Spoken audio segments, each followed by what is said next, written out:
Depuis 2010, la politique économique de la Hongrie a déchaîné les passions.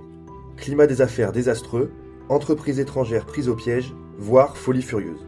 Le Premier ministre Viktor Orban décide en effet de ne pas s'en remettre aux recettes de Bruxelles et du FMI pour sortir son pays de la crise. Ce que la presse occidentale et notamment DiploWeb a dénoncé à l'unisson, c'est la volonté hongroise de construire un État national, résilient et indépendant. Son but, assumer un destin national, ne pas réduire la politique à expédier les affaires courantes. En un mot, assumer le gouvernement des hommes au-delà de la simple administration des choses. Le levier incontournable d'une certaine autonomie, ce sont les mesures économiques protectionnistes. Le gouvernement instaure des taxes spéciales dans les secteurs où les entreprises multinationales sont présentes. Banques, grande distribution, énergie, télécom.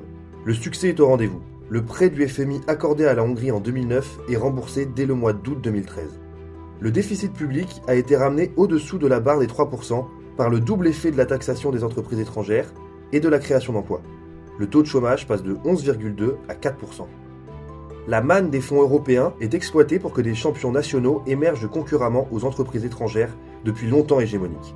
Viktor Orban a récemment déclaré « Nous avons des entreprises de services publics hongroises et les familles ne paient donc pas les bénéfices des multinationales à travers leurs factures de services publics. » La ligne économique de la Hongrie est donc la suivante. Défendre les intérêts nationaux face aux intérêts extérieurs plutôt que de représenter les intérêts étrangers à la tête du pays.